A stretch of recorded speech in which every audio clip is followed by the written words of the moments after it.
സുഖമായിട്ടിരിക്കുന്നു. ഡൽഹിയിൽ പാർലമെൻ്റൊക്കെ നടക്കുന്നു. ഇങ്ങനെ ഞങ്ങളുടെ ബഹളങ്ങളിലൊക്കെ നിൽക്കുകയല്ലേ.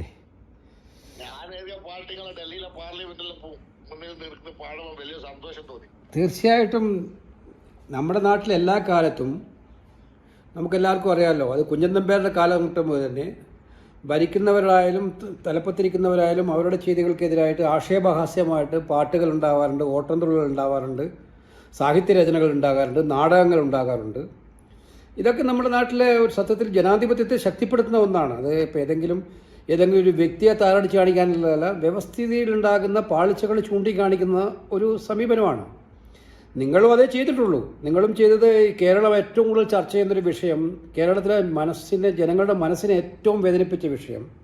അതിപ്പം അയ്യപ്പൻ്റെ അമ്പലത്തിൽ പോകുന്നവർ മാത്രമല്ല, കേരളത്തിലെ വിശ്വാസ സമൂഹം ആകമാനം വിഷമിച്ചൊരു വിഷയം എടുത്തിട്ട് നിങ്ങളത് വളരെ ആക്ഷേപഹാസ്യമായ രീതിയിൽ അതിമനോഹരമായിട്ടുള്ളൊരു പാട്ടാക്കിയത് മാറ്റി.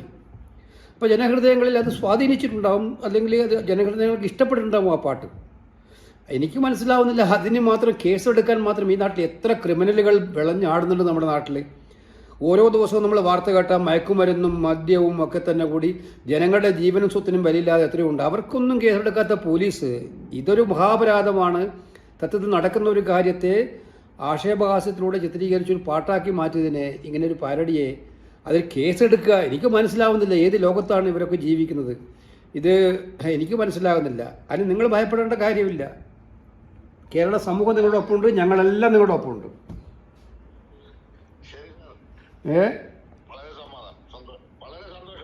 അല്ല, ഇപ്പം സുഖമായിട്ടിരിക്കുന്നു. വിഷമമൊന്നുമില്ലല്ലോ. അല്ല, അത് തീർച്ചയായിട്ടും നിലവിലുള്ള ഒരു കാര്യങ്ങൾ പറയുമ്പം സ്വാഭാവികമായിട്ടും ഞങ്ങളുടെ പ്രവർത്തകന്മാർ അത് മിക്കവാറും സ്ഥലങ്ങളിൽ അത് ഉപയോഗിച്ചിട്ടുണ്ടാവും. കേട്ടുകൊണ്ടിരിക്കുക ജനം മുഴുവൻ ആസ്വദിച്ചൊരു പാട്ടാണ് ഞാൻ കണ്ടിടത്തോളം. ഈ തെരഞ്ഞെടുപ്പിലും അതിന് ശേഷവും തെരഞ്ഞെടുപ്പ് കഴിഞ്ഞിട്ടും ജനം മുഴുവൻ ആസ്വദിച്ച പാട്ടാണൊരു പാട്ട്. കാരണം ആ പാട്ടിൻ്റെ ഭംഗിയെ നന്നായിട്ട് ആസ്വദിച്ചിട്ടുണ്ട്. മാത്രമല്ല, അതിനകത്ത് ഞാൻ പറഞ്ഞില്ല, അതിനകത്ത് സ്വാഭാവികമായിട്ടും ഇത്തരം കാര്യങ്ങൾ പറയുമ്പം അതിനകത്ത് ചെറിയ ഇതുപോലെ മുൻപ് കലാഭവൻ മണി ചെയ്തിട്ടുണ്ട്, മറ്റു പല ആളുകളും ചെയ്തിട്ടുണ്ട്. അതൊന്നും ഇല്ലാതെ പുതിയൊരു തരത്തിലേക്ക്, അതും മനസ്സിലാക്കേണ്ടത് വിശ്വാസവുമായിട്ടൊരു ബന്ധമില്ലാത്ത ആളുകളാണ് ഇപ്പോൾ ഇതിൻ്റെ പേര് പറഞ്ഞിട്ട് വിമർശനത്തിന് രംഗത്ത് വന്നിരിക്കുന്നത്.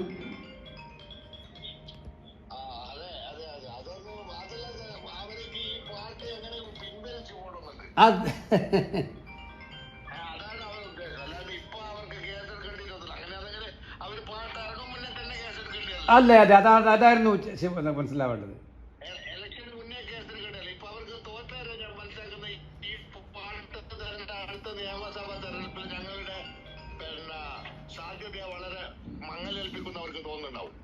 അല്ല, അങ്ങനെയല്ല തോന്നുന്നു. അവരുടെ പ്രവർത്തനമല്ലേ അവരെ സാധ്യത മങ്ങലേൽപ്പിക്കുന്നത്, പാട്ടല്ലല്ലോ. അവരുടെ പ്രവർത്തനങ്ങളിൽ ഇത്തരം ഇപ്പം മുൻപ് കാലഘട്ടത്തിൽ കരുണാകരൻ മുഖ്യമന്ത്രി ആയിരുന്നപ്പോഴായാലും ഉമ്മൻചാണ്ടി മുഖ്യമന്ത്രി ആയിരുന്നപ്പോഴും എന്തുമാത്രം ആക്ഷേപങ്ങളൊക്കെ അവർ സഹിച്ചിട്ടുണ്ട്. എന്തെല്ലാം രീതി, എത്ര നാടകങ്ങൾ, എത്ര സിനിമകൾ, എത്ര കാര്യങ്ങൾ. അപ്പോൾ ഇതൊന്നും സഹിക്കാൻ പറ്റാത്തവരായിട്ട് ഇവർ നിൽക്കുമ്പോൾ എനിക്ക് മനസ്സിലാവുന്നില്ല എങ്ങോട്ടാണ് അവർ പോകുന്നത്. എന്തായാലും താങ്കളെ കേരള സമൂഹം ഇപ്പോൾ വളരെ വളരെ സ്നേഹത്തോടെയാണ് കാണുന്നത്. താങ്കൾ അതിനകത്ത് ഈ കേസ് പോലും നിങ്ങളുടെ ടീമിൻ്റെ പ്രവർത്തനത്തെ കുറച്ചുകൂടി ശക്തമാക്കിയിട്ട് മാറ്റിയിട്ടേ ഉള്ളൂ.